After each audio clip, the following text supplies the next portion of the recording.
1월 14일 예배를 하나님 앞에 드리겠습니다.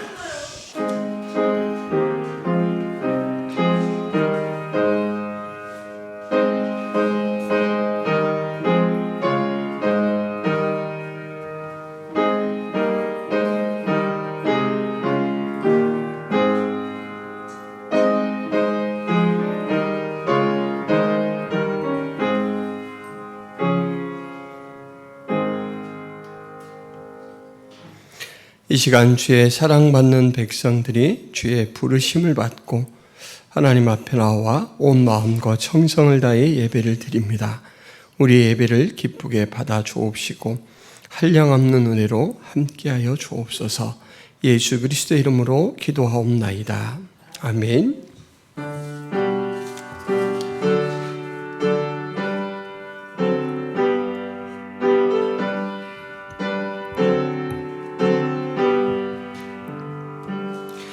찬양 성부 성자 성령 성삼위일체께 영원 무궁하기까지 영광을 돌리세 영광을 돌리세. 아멘. 어찌하여 이방 나라들이 분노하며 민족들이 헛된 일을 꾸미는가? 여호와와 그의 기름 부음 받은 자를 대적하며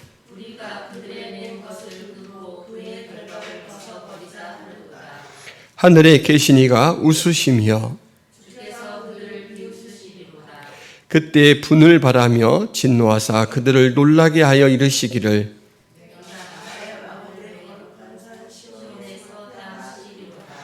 내가 여호와의 명령을 전하노라. 여호와께서 내게 이르시되 내게 구하라. 내가 이방 나라를 내 유업으로 주리니. 아멘. 전능하사 천지를 만드신 하나님 아버지를 내가 믿사오며 그 외아들 우리 주 예수 그리스도를 믿사오니 이는 성령으로 잉태하사 동정녀 마리아에게 나시고 본디오 빌라도에게 고난을 받으사 십자가에 못 박혀 죽으시고 장사한 지 사흘 만에 죽은 자 가운데서 다시 살아나시며 하늘에 오르사 전능하신 하나님 우편에 앉아 계시다가 저리로서 산 자와 죽은 자를 심판하러 오시리라. 성령을 믿사오며 거룩한 공회와 성도가 서로 교통하는 것과 죄를 사하여 주시는 것과 몸이 다시 사는 것과 영원히 사는 것을 믿사옵나이다. 아멘.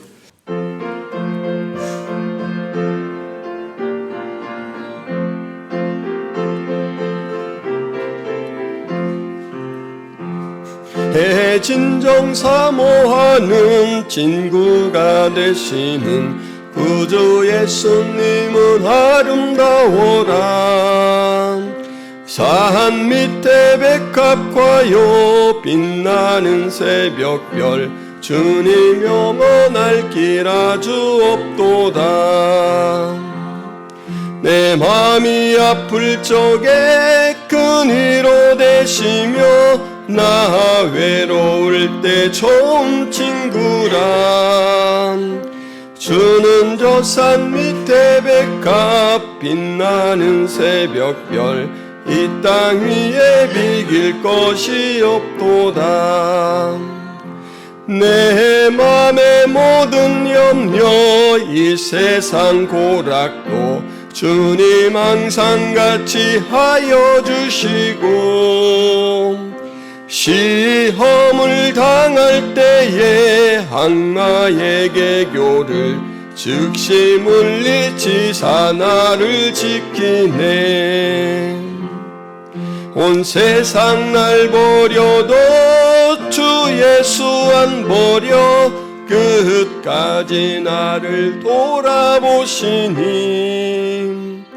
주 주는 저 산 밑에 백합 빛나는 새벽별 이 땅 위에 비길 것이 없도다.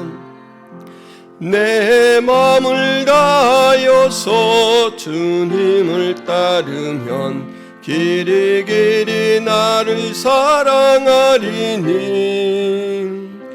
물불이 두렵지 않고 장검도 겁없네. 주는 높은 산성 내 방패시라. 내 영혼 먹이시는 그 은혜 누리고 나 친히 주를 뵙기 원하네. 주는 저 산 밑에 백합 빛나는 새벽별 이 땅 위에 비길 것이 없도다.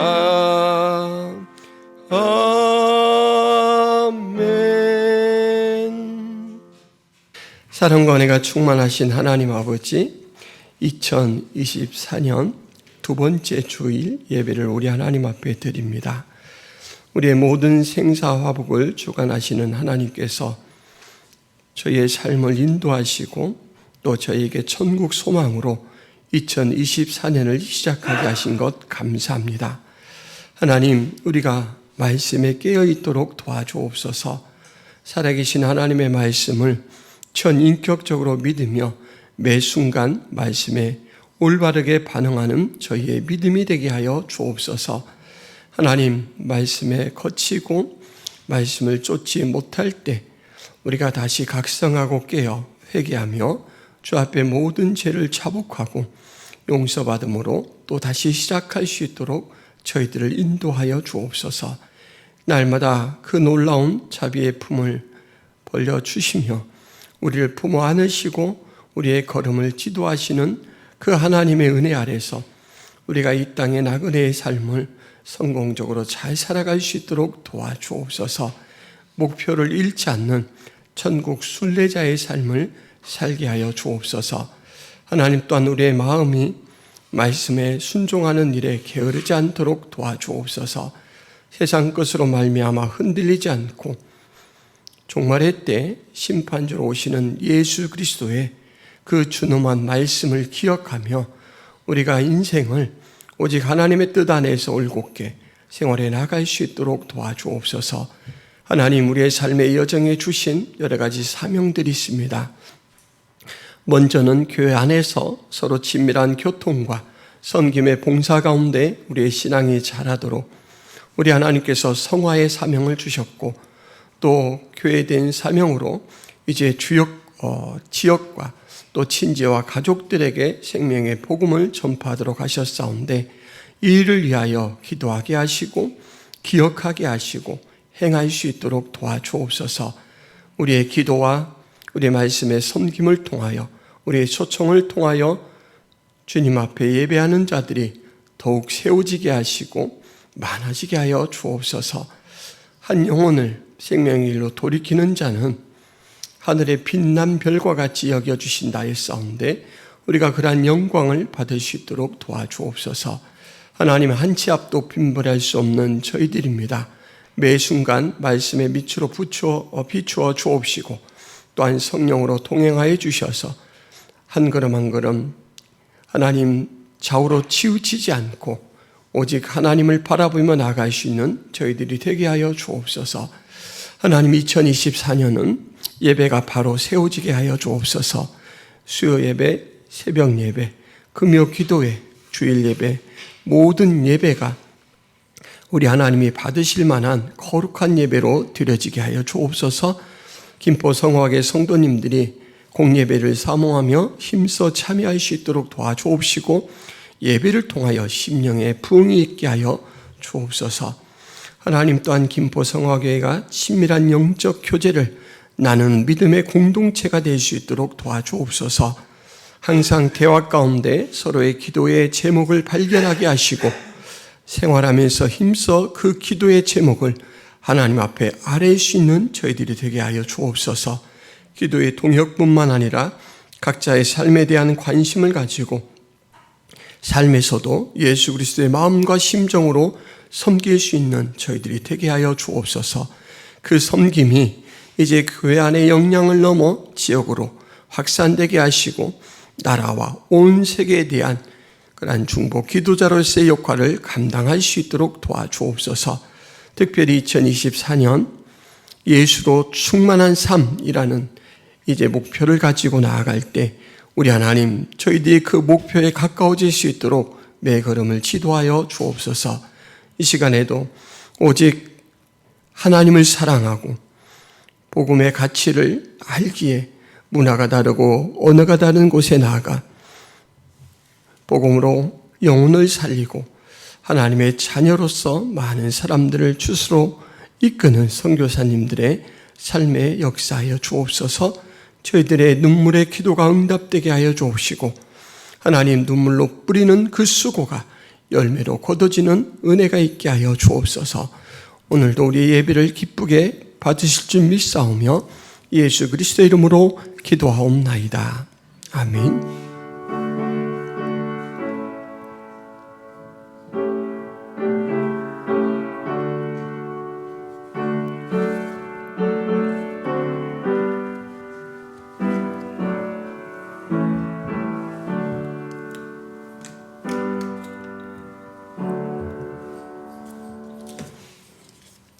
교회 소식을 전해드리겠습니다.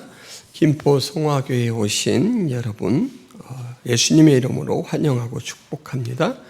올해 교회 표어는 예수로 충만한 교회입니다. 예수로 충만한 삶을 위해서 예수를 알아가는 일이 먼저 선행돼야 됩니다. 말씀을 통해서 예수님이 어떤 분인가, 그의 존재와 성품과 사역들을 잘 또 발견하시고 그의 준에서 믿음을 키워가시길 바랍니다. 오후 시간에 소그룹 모임을 합니다. 성경 통독을 위한 성경 문제풀이 뒷부분에 준비가 되어 있으니까 돌아가실 때 한 잔씩 가져가셔서 해당되는 본문을 읽고 또 문제를 잘 풀으시면서 말씀의 깊이와 또 은혜를 누리시기를 바랍니다. 교회 달력 필요하신 분들은 더 가져가시기 바랍니다. 천사노인 요양원 방문 1월 19일 금요일에 있습니다. 새 가정 기도 제목 기록해서 제출해 주시기를 바랍니다.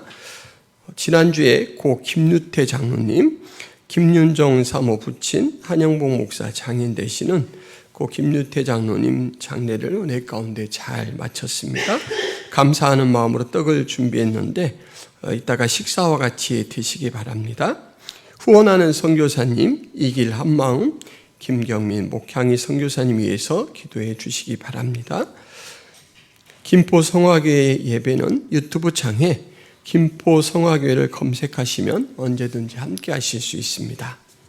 이 시간에는 등록하는 분이 있어서 함께 축하하도록 하겠습니다. 김동준 성도님, 김윤임 지사님, 일어나실 수 있을까요? 쑥스럽네요. 예.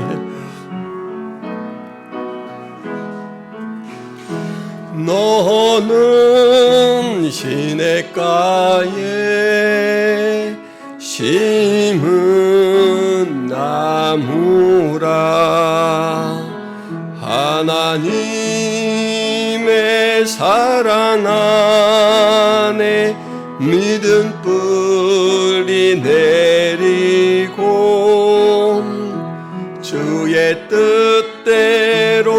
주의 뜻대로 항상 사세요. 다 같이 일어나서 주의 시절을 좇아 구원 열매 맺으면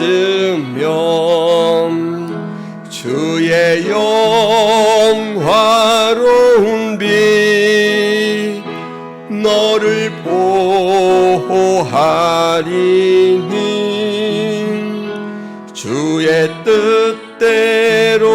주의 뜻대로 항상 사세요. 환영합니다. 하나님 아버지, 김동준 성도님, 김윤임 지사님을 김포 성화교회 새 가족으로 보내주시니 감사합니다.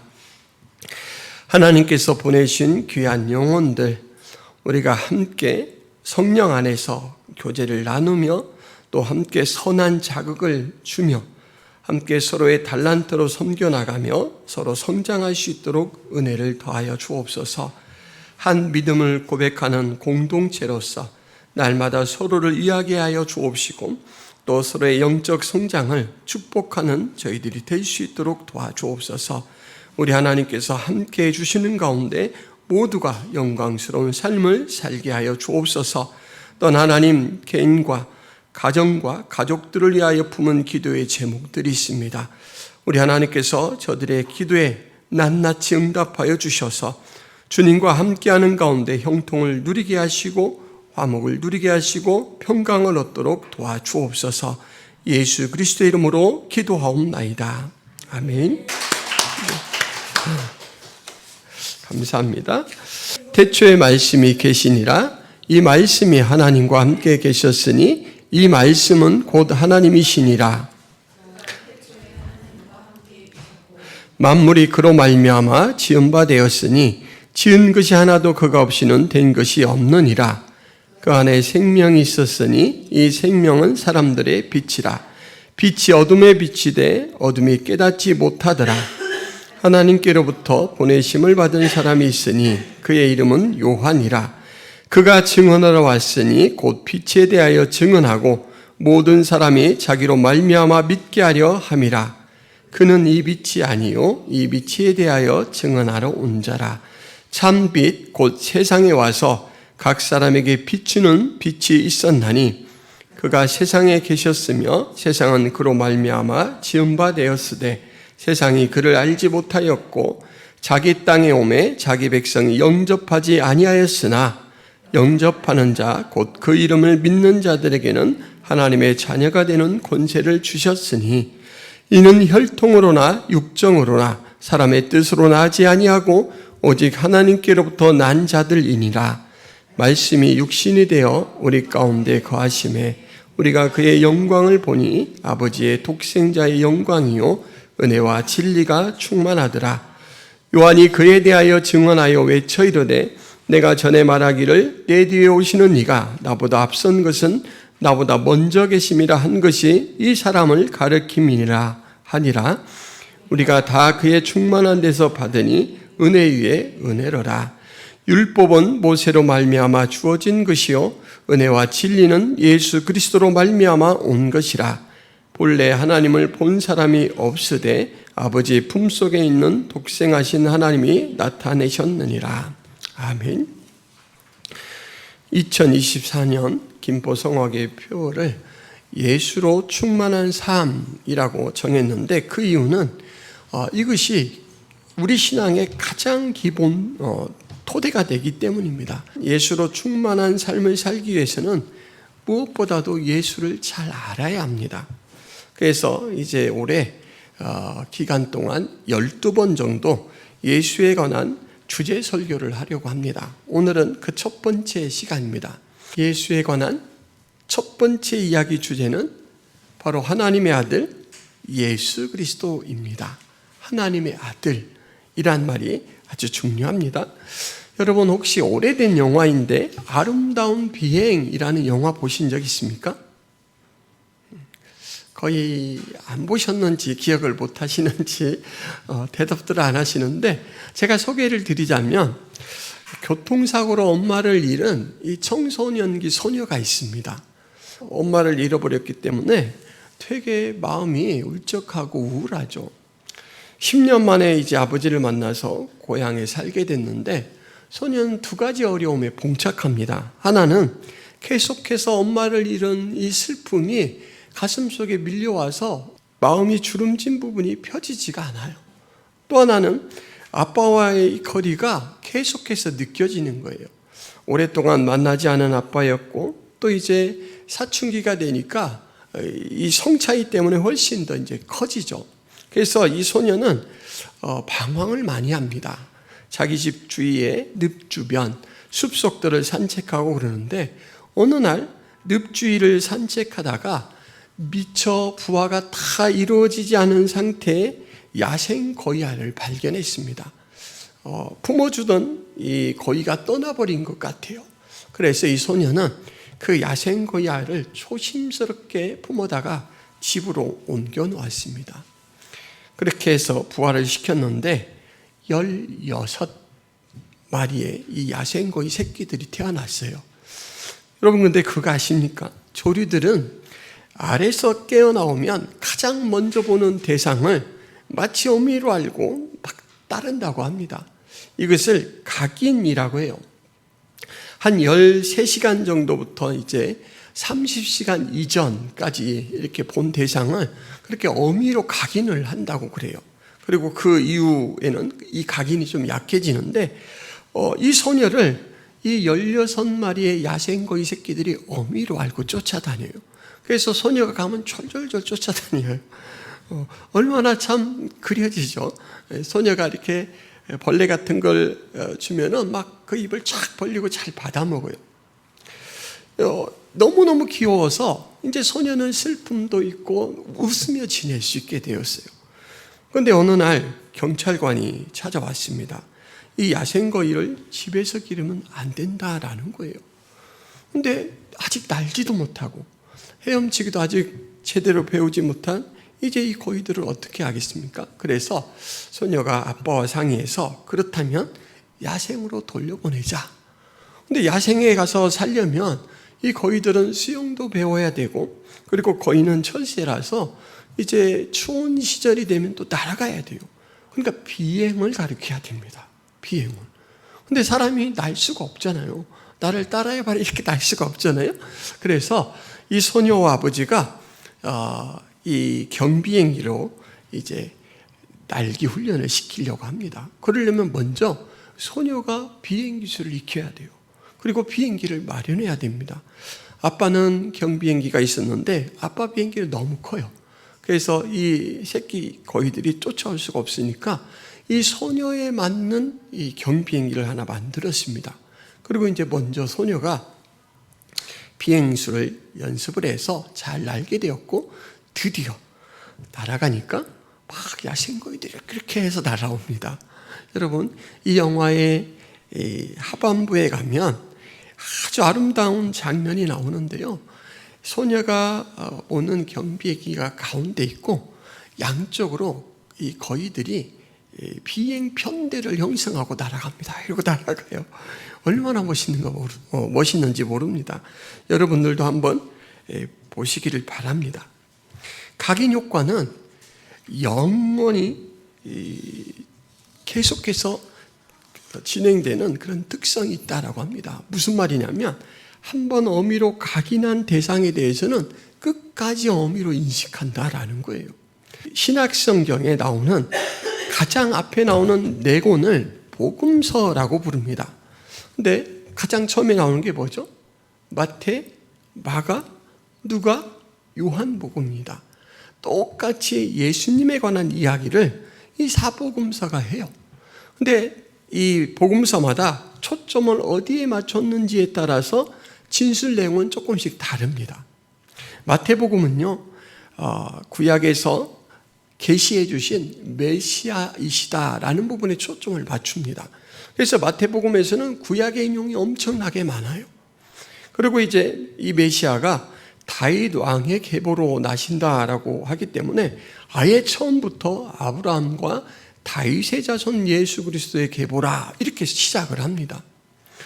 그리고 마가복음에서는 예수님을 종으로 이렇게 그려내고 있습니다. 선기로 오신 종으로 그려내고 있어요. 그래서 그 종으로서 하시는 여러 가지 사역들의 초점을 많이 맞춥니다.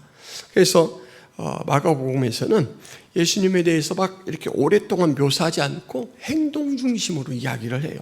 그러니까 그 대상보다는 하는 역할에 이렇게 맞춰서 이야기를 하기 때문에 어떤 일이 끝나면 즉시로 하고 또 다음 이야기로 이렇게 막 연결을 시킵니다. 누가복음에서는 예수님을 인자로 묘사를 합니다. 구약성경에서 이제 하나님의 일을 성취하러 인자를 보내겠다라고 했고, 다니엘서에서 특별히 그런 내용들이 있는데 그 인자로 묘사를 해요. 그리고 요한복음에서는 하나님의 아들이라고 그 부분을 중심으로 이렇게 기술을 합니다. 초점은 조금씩 다르죠. 그런데 이 모든 네 복음서가 예수님에 대해서 시작하는 첫 소개는 동일한 내용입니다. 무엇이냐면 한번 찾아보세요. 제가 네 복음서를 소개해 보겠습니다. 여기 스크린에도 나올 텐데, 보라, 처녀가 잉태하여 아들을 낳을 것이요 그의 이름은 임마누엘이라 하리라 하셨으니 이를 번역한즉 하나님이 우리와 함께 계시다 함이라. 마태복음 말씀입니다. 마가복음, 하나님의 아들 예수 그리스도의 복음의 시작이라. 누가복음, 천사가 대답하여 이르되 성령이 내게 임하시고 지극히 높으신 이의 능력이 너를 덮으시리니 이러므로 나실 바 거룩한 이는 하나님의 아들이라 일컬으리라. 자, 요한복음 1절부터 같은 내용이지만 가장 중심 내용은 14절에 그 내용의 중심을 잘 밝히고 있어서 14절을 읽어드리면, 말씀이 육신이 되어 우리 가운데 거하심에 우리가 그의 영광을 보니 아버지의 독생자의 영광이요 은혜와 진리가 충만하더라. 자, 여러분, 다시금 곤란한 질문의 시간이 돌아왔습니다. 이 내복음서 제가 읽어드린 부분에서 예수님에 대해서 서프라이트를 비추는 부분이 어디일까요? 바로 예수는 하나님의 아들이다예요. 다른 말로 하면 예수님은 하나님이시다라는 부분입니다. 그러면 왜 성경은, 복음서는, 이 신약성경의 첫 부분은 하나같이 우리의 시선을 예수님이 하나님이시다라는 부분으로 이렇게 유도를 할까요? 좀 잘 생각해 보시기를 바랍니다. 예수님에 대해서 여러 부분들이 있잖아요. 예수님이 눈물을 흘리시는 부분부터 시작할 수도 있어요. 예수님이 우리를 얼마나 긍휼히 여기나 보라, 우리 상황에 얼마나 공감하시나 보라. 예수님이 웃었다는 말은 없는데요, 울었다는 말은 종종 등장합니다. 여기부터 시작할 수도 있잖아요. 감동을 줘서 정서적인 부분을 터치하는 걸로 이야기를 끌어갈 수도 있어요. 아니면 공의로운 분이라는 부분의 부분을 제시할 수도 있는데, 그렇지 않고 예수님은 하나님이시다, 이 부분을 먼저 인식하도록 그렇게 합니다. 저는 이 사복음서의 이 부분들을 살펴보면서 마치 우리를 각인시키려고 하시는 게 아닌가, 그런 생각이 들었어요. 아까 제가 말씀드렸죠. 각인의 효과는 영속적이다. 그러니까 처음에 부모로 딱 인식을 하게 되면 끝까지 거기서 가져가게 되는데, 이 내복음서 기자 모두 우리의 신앙의 각인을 뭘로 시키려고 하냐면 예수 그는 하나님이다, 이 사실을 너의 믿음의 가장 기초석으로 삼으라라는 거예요. 얼마 전에 제가 지갑을 잃어버렸습니다. 집, 차, 교회, 세 곳 중에 하나에 분명히 있을 것 같아요. 시골에 내려가는 이 차에 딱 타서 막 이렇게 찾아봤는데 없어요. 몸에도 없고 차에도 없어요. 아, 집에 있겠거니 했는데 올라와서 집을 찾아봐도 없어요. 그럼 이제 목양실이잖아요. 그래서 목양실을 꼼꼼하게 살펴봤는데 없어요. 하루가 가고 이틀이 가고 일주일이 갔습니다. 제 지갑 안에는요, 거금 5만 원이 있었어요. 근데 그 5만 원은 걱정이 안 돼요. 뭐가 걱정됩니까? 카드와 신분증이 걱정돼요. 누가 주었으면 5만 원은 갔더라도 좀 카드랑 신분증은 경찰서에 넘겨서 좀 돌아오게 했으면 좋겠다. 이제 그런 생각을 가지고 하루하루 좀 이 불안감을 가지고 살았어요.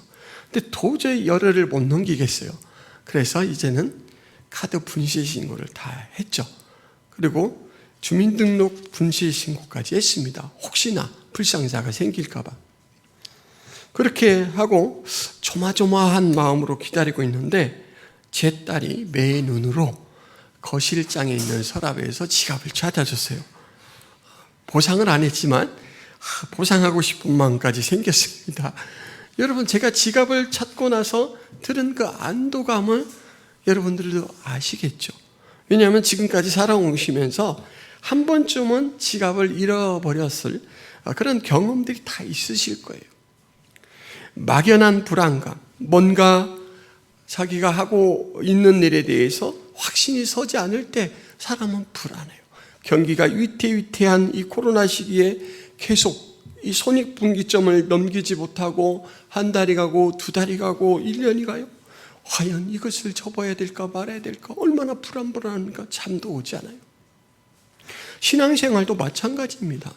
신앙생활도요, 예수님에 대해서 정확하게 알지 못하면 우리는 남들이 말하는 거에 쫑긋해져요. 이렇게 하면은 복을 받을 수 있다고? 그러고 막 또 쫓아가요. 이 기도원에 가면 능력을 받을 수 있다고 막 쫓아가요. 방언을 받을 수 있다고 막 쫓아가요. 신앙의 본질 핵심이 뭔 줄을 모르면 자꾸 우리는 휩쓸리게 됩니다. 이 사복음서는 바로 그 중심을 딱 잡아주는 무게추를 뭘로 제시하냐면 예수 그리스도는 하나님이시다예요. 예수 그리스도는 하나님이시다. 여러분 믿어지십니까? 예수 그리스도는 하나님이십니다. 예수 그리스도는 하나님이십니다. 성경이 그렇게 말하고 있습니다. 예수 그리스도는 하나님이십니다. 그러면 이 사실을 믿으면 제가 지갑을 다시금 찾아서 손에 가졌을 때의 안도감이 여러분들에게 생겨야 합니다. 왜냐하면요, 예수 그리스도가 하나님이시라면 우리가 예수 그리스도 품 안에 있고 예수 그리스도의 돌보심 속에 살아간다. 이 사실은 우리의 모든 불안감을 다 몰아내 줍니다. 내가 지금 고난 가운데 있더라도 예수 그리스도 품 안에서 당하는 고난이다. 이 사실이 믿어지면요, 절망스럽지가 않습니다. 욥의 고백이 나오죠. 나의 가는 길을 오직 그가 아시나니. 그가 알고 계시대요. 욥이 얼마나 고난스럽습니까? 정수리부터 발바닥까지 종기가 났어요. 성경이 참 재밌어요. 발바닥은 하늘과 닿은 끝이잖아요. 위로부터의 끝이에요. 발바닥은 아래로부터 끝이에요. 그러니까 처음부터 끝까지 아주 그냥 못살게 괴롭히는 어려움이 내 몸에 임한 거예요. 근데 욥이 그것 때문에 막 하나님을 찾아요. 하나님 도대체 왜 이래요? 제가 하나님 앞에 하나님을 부인하거나 하나님을 실망시키는 삶을 살지 않았는데 왜 이렇죠? 근데 하나님이 응답을 안 줘요. 근데 욥이 그때 놀라운 고백을 해요. 나의 가는 길을 오직 그가 아시나니 그가 나를 단련하신 후에는 내가 천금같이 나오리라. 바로 이 앞부분에서 욥은 뭐라고 고백하냐면 사방팔방 위아래를 아무리 둘러봐도 일하시는 하나님의 모습이 보이지 않는다 그래요. 일은 분명히 하시는데 내 이 인지, 내 능력으로는 하나님을 찾을 수 없다. 못 찾으니까 에이 하나님 그렇게 나를 안 사랑하시는 거예요? 떠나는 게 아니라 그 윗단계 나의 인지를 초월해서 믿음을 고백해요. 그가 나를 단련하시고 계시다. 그리고 그 단련이 끝나면 내 믿음은 정금처럼 순수해질 것이다. 훨씬 가치가 상승될 것이다. 이 고백을 합니다. 바로 하나님의 아들이 내 믿음의 대상자고 내 믿음의 내용이라는 것을 인정하게 될 때, 확신하게 될 때 우리가 그런 상태가 되는 거예요. 세상 가운데서 흔들릴 때 그래 흔들어 봐라 내가 흔들리나 이런 배포가 생깁니다. 여러분 오늘 아침에 저에게 핸드폰 문자가 하나 날아왔습니다. 농축협 통장에서 어떤 기능이 추가되어서 인출 위험이 생겼다라는 사실을 알린 문자예요. 제가 통장을 개설하지도 않은 기관 뭔지 아시죠? 보이스피싱입니다. 보이스피싱 종종 받아요. 제가 개설하지도 않은 그 기관이라는 걸 아는 순간 저는 열어보지도 않죠. 쓱 해서 딱 지워버렸습니다. 예수 그리스도가 바로 하나님의 아들이라는 그 확신이 든든히 내 신앙의 뼈대가 되어 있을 때 우리는 세상 가운데 오는 그것들을 아주 단순하게 그리고 역동적으로 정리를 할 수 있고 우리의 목표를 향해서 우리는 큰 걸음, 마치 예수 그리스도가 하나님의 아들이니까 우리는, 그를 믿는 우리는 어느 정도 이 위엄과 영광을 가져야 되냐면 제왕 같은 영광을 가져야 합니다. 우리의 걸음은 가볍지 않아요. 왜냐하면 하나님의 아들, 하나님이 후원하시는 걸음이잖아요. 그래서 아주 그냥 무게감 있게 그렇게 뗄 수 있죠. 요한복음은 예수님의 정체에 대해서 아주 단도직입적으로 제시합니다. 1절 말씀이 뭡니까? 태초에 말씀이 계시니라. 이건 엄청난 선언입니다. 태초라는 말이 구약성경 창세기 1장 1절에 나오죠. 태초에 하나님이 천지를 창조하시니라.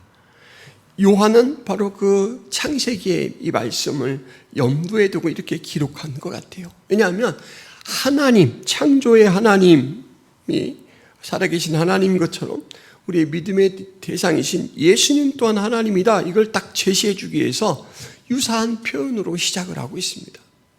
태초에, 이 말이 이 구약 성경에 태초에 하나님이 천지를 창조하시니라 이 말과 비슷한데 꼭 일치되지는 않습니다. 조금 달라요.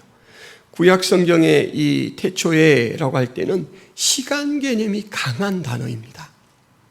히브리어 베레시트라는 말은 시간 개념이 강한데, 오늘 우리가 살펴보고 있는 이 요한복음 헬라어 아르케라는 말은 시간 개념도 들어있지만 그것을 초월해서, 시간 개념을 초월해서 논리적으로 가장 처음, 가장 먼저라는 의미가 있습니다.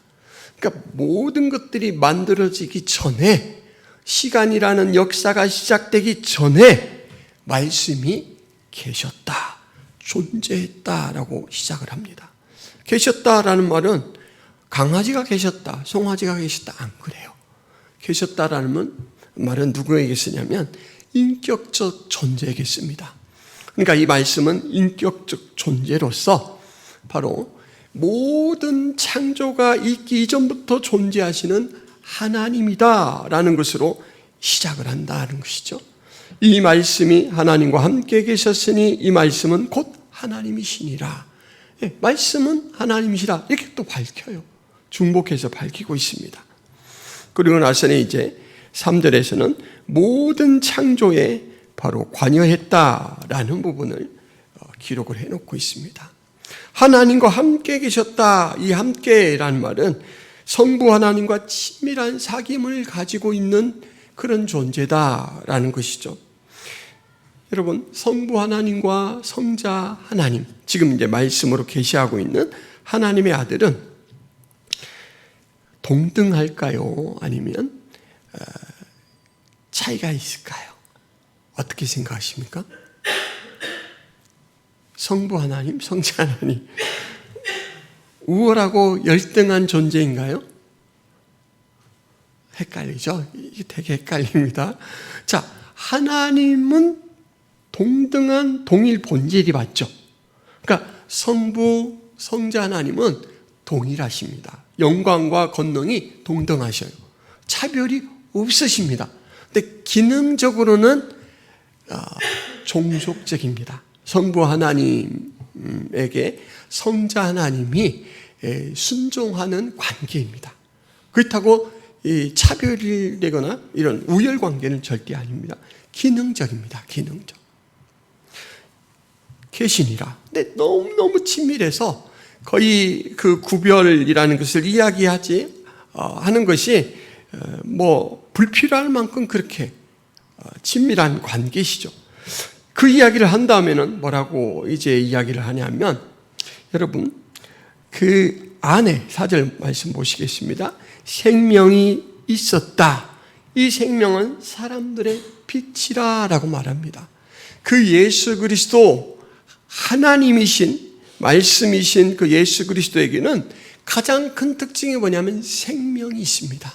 그리고 이 생명을 빛의 이미지로 비춘다라고 표현합니다. 근데 이 빛은 영원부터 영원까지 비치는 빛입니다. 우리가 있기 전부터 계셨고 우리가 이 땅에서의 삶을 마감하는 순간까지도 존재하는 그러한 생명이고 빛입니다. 오직 예수 그리스도를 통해서 우리는 생명을 얻는다라는 것을 바로 이 부분이 표현합니다. 그리고 이제 이 빛, 이 생명에 대해서 우리가 관계를 맺는 부분을 12절에 이렇게 말하고 있습니다. 영접하는 자, 곧 그 이름을 믿는 자들에게는 하나님의 자녀가 되는 권세를 주셨다. 영접하는 자. 이때 영접하는 자라는 이 말은 원래 헬라어로는 만큼, 모두라는 뜻입니다. 영접하는 모두에게는 하나님의 자녀가 되는 권세, 여기는 권세라고 했는데 사실 정확한 표현은 권위죠, 권위. 아들로서 어떤 유업을 또 권한을 행사할 수 있는 그런 권위를 주셨다라는 겁니다. 예수 그리스도를 나의 주인으로 받아들일 때 우리는 예수 그리스도를 통해서 주시고자 하시는 하나님의 모든 은혜를 받을 수가 있습니다.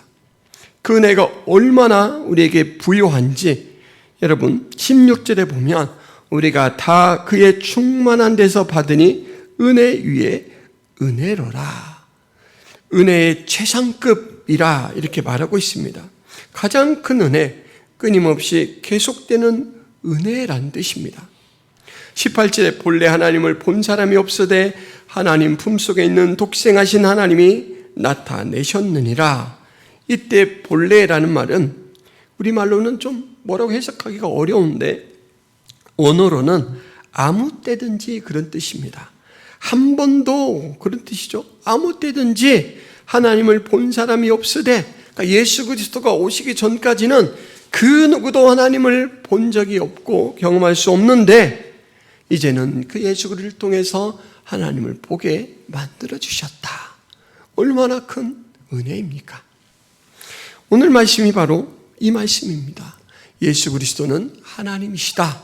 너희의 신앙의 토대를 예수 그리스도가 하나님이시다라는 그 사실 속에 세워나갈 때 너희들은 세상을 이길 수 있다.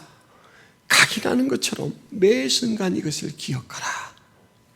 이렇게 강조하는데 그 예수님과의 관계는 바로 영접, 받아들이는 것으로 맺어지고 그것이 형성된 사람은 최상급의 은혜, 하나님의 은혜를 받고 산다. 그리고 그 은혜를 핵심 부분을 서술해서 표현해 주는 게 뭐냐면 18절에 예수님을 통해서 하나님을 본다라는 말입니다. 여러분, 예수님은 영원하신 하나님이십니다. 예수님 안에서만 영생의 길이 있습니다.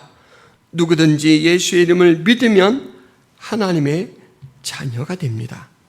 인생의 갈증은 예수 안에서만 충족될 수 있습니다. 그런데 여러분, 오늘 이 말씀을 하면서 사도 요한은 참빛 9절 말씀에 보면 세상에 와서 각 사람에게 비추는 빛이 있었나니 이렇게 말합니다. 각 사람이라는 말은 개별체를 말합니다. 하나님의 이 생명의 빛은, 구원의 빛은, 구원의 생명은 한 사람 한 사람과 개인적인 관계를 맺습니다. 개인적인 관심을 가져요. 여러분들이 지금 이 자리에서 함께 공동체로 예배를 드리고 있지만 여러분들이 예수의 생명과 접촉한 시기, 접촉한 환경, 어떤 계기, 누구를 통해서 접촉했는지는 각자 달라요. 하나님은 여러분들에게 작정하신 그 시간대에 여러분들을 찾아가셨습니다. 저에게는 제가 군 생활하고 있는 동안에 하나님께서 찾아오셨어요.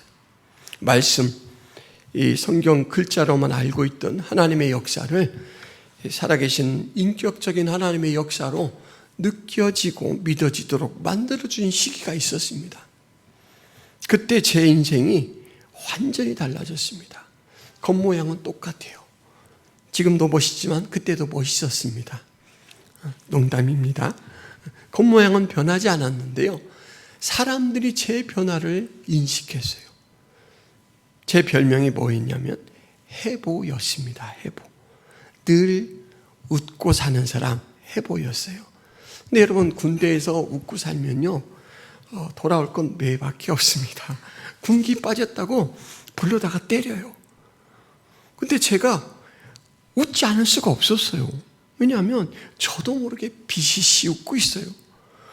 예배를 드리고 나오면 막 찬송이 여기에서 뜨겁게 요동치는 바람에 1시간 이상 막 부대에 가서 막 이렇게 하고 있다가 식사 시간이면 빨리 달려가서 식사를 먹고는 저희 소대 옆에가 군인들이 책을 읽을 수 있는 조그마한 도서관이었습니다. 그러니까 방 하나를 도서관으로 만들어놨어요. 그 도서관 문을 팍 잠그고 거기에 있는 막 성경책을 펼쳐가지고 막 찬송을 불러요. 주 하나님 지으신 모든 색, 이 찬송을 부르고 있으면 막 창문으로 나무들이고 새들이고 구름들이고 막 다 몰려오는 것 같아요. 하나님이 지으신 세계가 막 호응하는 것 같았어요. 그렇게 변했습니다. 여러분에게도 하나님은 개별적인 만남을 허락하시고, 만약에 아직 이런 영적 불꽃이 없었다면 여러분들에게 반드시 하나님은 찾아가실 겁니다. 하나님은 찾는 자에게 나타내 주시기를 가장 기뻐하시는 분이에요.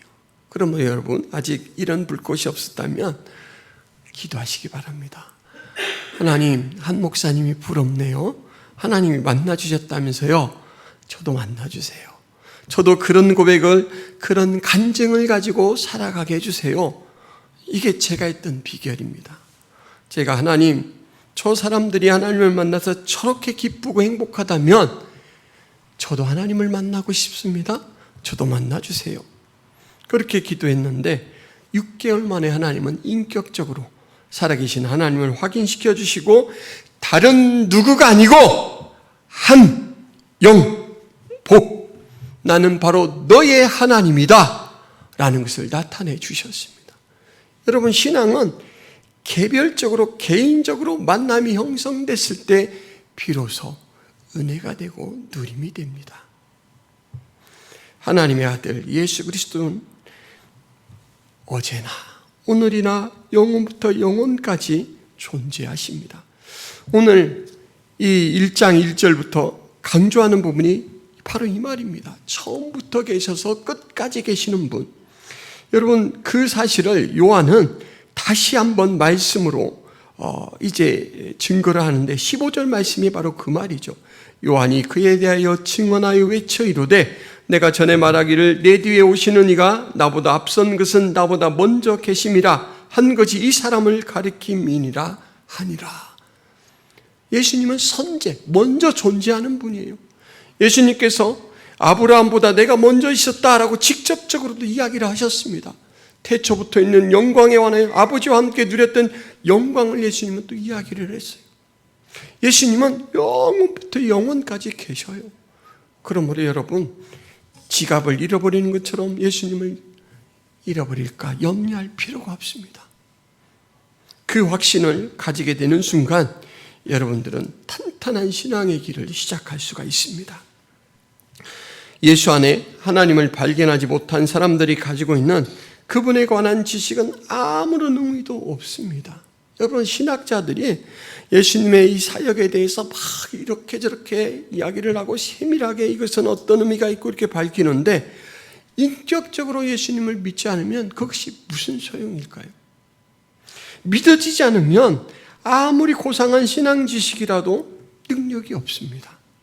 옛날에 제가 그런 말씀을 한번 드린 적이 있는데요. 어느 신학교에서 1등을 하는 신학생이 있었습니다. 성적이 너무너무 좋아요. 모든 교수님들이 그 신학생을 사랑하고 야, 목회 잘하겠다 그렇게 생각했었는데 그 신학생이 목회를 안 하고 있어요. 제가 그분에 대해서 들은 이야기를 들을 때 그분은 대천 해수욕장에서 큰 순댓국집을 한다라는 이야기를 들었어요. 근데 왜 그러느냐? 이 사람은 모든 내용은 믿겨지는데 예수님의 부활이 도대체 믿겨지지가 않아요. 머리로는 공부를 해서는 알겠어요. 근데 그 예수님이 부활하셔서 지금도 살아계시고 우리를 역사하신다, 이 사실이 인격적으로 믿어지지가 않는 거예요. 근데 여러분, 인격적으로 믿어지지 않는데 어떻게 여기에서 부활을 선포할 수가 있겠습니까?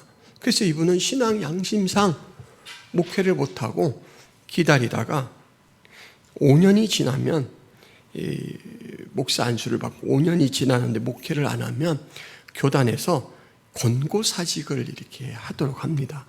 당신 아무래도 목회 사명이 아닌 것 같으니까 다른 길을 찾아보십시오. 근데 모든 교수님들이 이분에게만큼은 권고사직을 유예하라 이렇게 부탁을 했어요. 왜냐하면 목회를 시작하게 되면 너무 잘할 분 같아서 아니야, 하나님이 믿음을 주실 때까지 기다리세요. 좀 기다려주세요. 그 이후에는 저는 잘 모르겠어요. 소식을 못 들어서. 믿음이라는 것은 바로 이런 거예요. 내 의지대로 되는 것이 아닙니다. 그래서 믿음을 갖게 되었다면, 여러분들이 예배하는 자리로 불려 나왔다면, 먼저는 여러분들은 한량없는 하나님의 은혜를 접촉한 것이 됩니다. 여러분, 이곳에 아무 고민 없이, 불편 없이, 걱정 없이 무사태평한 상태로 나와 있는 사람이 있을 수 있을까요? 저는 그럴까요? 그럴 수 없습니다. 우리가 박제된 생활을 하고 있는 게 아니잖아요. 우리는 사람들과 관계를 맺고 있고 여러 가지 어려운 사회적 환경 속에 살아가고 있습니다. 남들이 알지 못하는 그런 고난이 있어요. 무거운 짐이 짓누르고 있습니다. 그런데 그 모든 짐을 예수 그리스도 안에서 지게 될 때 여러분들은 해방을 받을 수 있다는 것입니다. 마태복음 11장 28절에 수고하고 짐진 자들아 모두 내게로 오라 그랬잖아요. 내가 너희의 짐을 대신 지겠다. 내 멍에를 메고 내게 배우면 너희들은 편안해질 것이다 초청해 주셨잖아요. 여러분, 하나님의 아들 예수 그리스도는 하나님이시다라는 그 진리 하나를 붙들게 될 때 우리는 그 일을 이룰 수가 있습니다. 여호수아 24장 15절에 여호수아는 모세를 대신해서 이스라엘 백성들을 이끌었던 2세대 지도자죠. 그분이 이스라엘 백성들을 다 이끌고 나서 마지막 유언 설교가 이거였습니다. 여호수아 24장 15절 만일 여호와를 섬기는 것이 너희에게 좋지 않게 보이거든 너희 조상들이 강 저쪽에서 섬기던 신들이든지 또는 너희가 거주하는 땅에 있는 아모리 족속의 신들이든지 너희가 섬길 자를 오늘 택하라. 오직 나와 내 집은 여호와를 섬기겠노라. 여러분 한번 같이 해볼까요? 오직 나와 내 집은 여호와를 섬기겠노라. 같이 해보겠습니다. 오직 나와 내 집은 여호와를 섬기겠노라. 확신이 없으면 할 수 없는 고백입니다. 너희들이 다 떠나고 다 다른 신들을 쫓아갈지라도 나는 하나님을 알아버렸기 때문에 나는 쫓아갈 수 없다. 나와 내가 단돌이 할 수 있는 내 가족들은, 내 집은 여호와를 섬기겠다라는 것이죠. 여러분들에게 이 은혜가 있기를 바랍니다. 다 누가 뭐라고 하더라도 하나님, 저는 하나님을 알잖아요. 하나님이 저를 아시고 저는 하나님을 만났잖아요. 자동반사라는 것이 있습니다. 자극에 대하여 자동적으로 취해지는 반응인데 예수가 하나님의 아들이라는 지적 자극에 대한 우리의 자동반사는 무엇이냐면 순종입니다. 순종. 하나님의 아들 예수라는 각인이 된 사람은 그 마지막 마침이 뭐여야 되냐면 각인은 곧 우리의 전부를 바치는 올인입니다. 올인. 재산을 갖다 바치라는 얘기 절대 아닙니다. 올인은 의뢰하는 거예요. 의뢰하는 거. 하나님이 제 인생의 주인이 되어주세요. 제가 기도할 테니까 하나님 제 어려움을 극복해 주세요. 능력을 주세요. 지금 화천에는 산천어 축제를 하고 있습니다. 저는 산천어 축제를 아이들 어릴 때 몇 번 가봤어요. 이렇게 얼음 구멍을 내고 거기에 견지 낚시를 이렇게 하면 산천어가 잡히는데 팔뚝만한 이 산천어가 따라 올라올 때 너무 기분이 좋아요. 어느 해 갔더니 얼음이 얼지 않았습니다. 그래서 이 얼음 낚시를 못하고 물 낚시를 하게 됐는데, 여러분 그 산천어 축제가 시작되면 그 얼음 냇가 위에 수많은 사람들이 올라가요. 그래서 처음에는 불안하더라고요. 야, 이 얼음은 과연 이 얼음 결정이 이 많은 사람들의 몸무게를 버틸 수 있을까? 그래서 불안해요. 아이들은 어린데 과연 이 물속에 들어가서 숨이나 쉴 수 있을까? 그래서 제가 처음에는 그 그물망이 있는 가해 쪽으로 붙었습니다. 얼음이 깨져도 살아보려고, 애들을 살려보려고. 그런데 이제 이 빙질에 대해서 얼마나 얼음이 튼튼한지를 알고 나서는 모든 걸 맡길 수가 있게 되었습니다. 예수 그리스도는요, 영원부터 영원까지를 관통하는 생명이시고 빛입니다. 그 사실을 아시고 예수 그리스도를 붙드시기를 바랍니다. 지난주에 장인어른 장례를 마치고 아내가 유품을 정리하기 위해서 이렇게 살펴보다가 장인어른의 일기장을 발견했어요. 한 권이 아니라 계속해서 써온 일기장이 농안에 가득해요. 아내가 펼쳐보고는 저에게 하는 이야기가, 여보, 다른 게 없고 다 큐티를 무엇을 했다, 성경은 어떻게 읽었고 성경 내용은 뭐다, 그 이야기밖에 없어. 본인의 이야기는 아이들이 찾아왔는데 코로나가 걸려서 금방 가버렸다, 아내와 나의 건강이 걱정된다, 이런 정도의 짧은 이 토막만 넣어놓고 다 하나님과의 만남을 고백하는 내용으로 삶을 사셨더라고요. 옷장을 열어보니까 계절별로 양복이 2벌 정도 있어요. 깔끔하게 정리가 되어 있는데 다른 모든 부분들은 너무너무 정말 가볍게 정리가 되어 있었어요. 그래서 저는 장인어른이 생전에 계셨을 때에도 존경했지만 그 죽음의 모습을 보면서, 죽음의 과정을 보면서 더 존경하게 됐고 더 도전을 받게 됐습니다.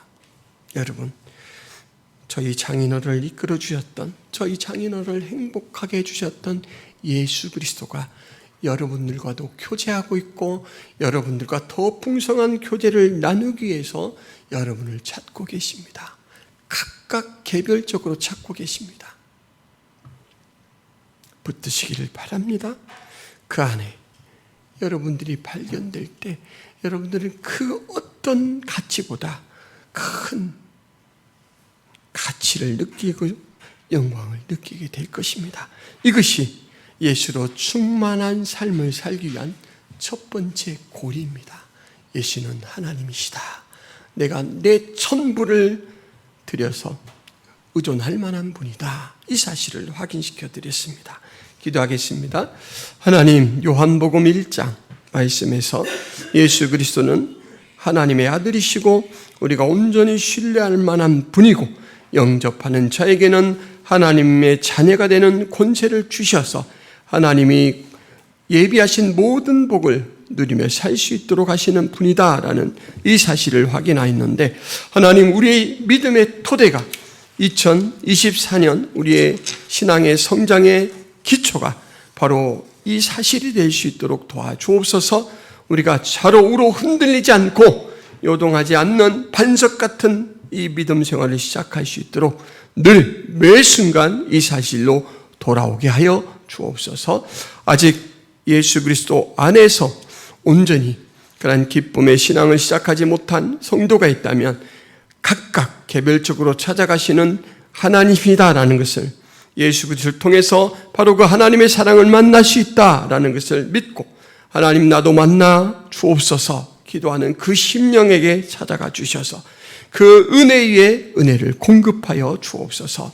예수 그리스도의 이름으로 기도하옵나이다. 아멘.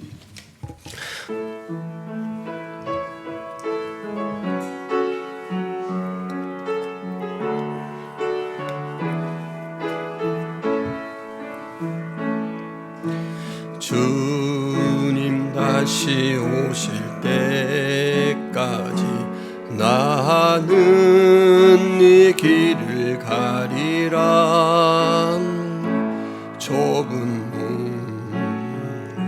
좁은 길, 나의 십자가 지고 나의 가는 이 길 끝에서 나는 주님을 보리라. 영광의 내 주님 나를 맞아주시리. 주님 다시 오실 때까지 나는 일어나 달려가리라. 주의 영광 온 땅 덮을 때 나는 일어나 노래하리. 내 사모하는 주님 온 세상 구주시라. 내 사모하는 주님 영광의 왕이시라. 내 사모하는 주님 온 세상 구주시라. 내 사모하는 주님 영광의 왕이시라. 우리의 사모하는 주님, 주께서 이 땅 가운데 우리가 인지할 수 있는 존재로 오셔서 무한하신 하나님의 사랑을 나타내 주셨고 영원부터 영원까지 흐르는 생명이 되어 주셔서 우리를 하늘 영광, 하늘 소망을 바라보며 무한한 그 생명 안에 살게 하여 주신 것 감사합니다. 우리의 모든 삶이 그것을 누리며 그 은혜에 찬송으로 보답하는 삶이 될 수 있도록 도와주옵소서. 오늘 예배하러 나올 때 주님이 주신 은혜를 따라 헌금을 주 앞에 드리며 신앙을 고백하는 주의 백성들, 하나님 그 믿음을 축복하여 주옵소서. 그 손길을 축복하여 주옵소서. 늘 예비하시고 준비하시고 공급하시는 하나님의 은혜의 손길 안에 살아갈 수 있도록 도와주옵소서. 이제는 예수 그리스도의 은혜와 하나님 아버지의 크신 사랑과 성령 하나님의 감화 교통의 역사가 김포 성악의 모든 성도들 머리 위에, 하나님 백성들 머리 위에 이제로부터 영원토록 함께 있을지어다. 아멘.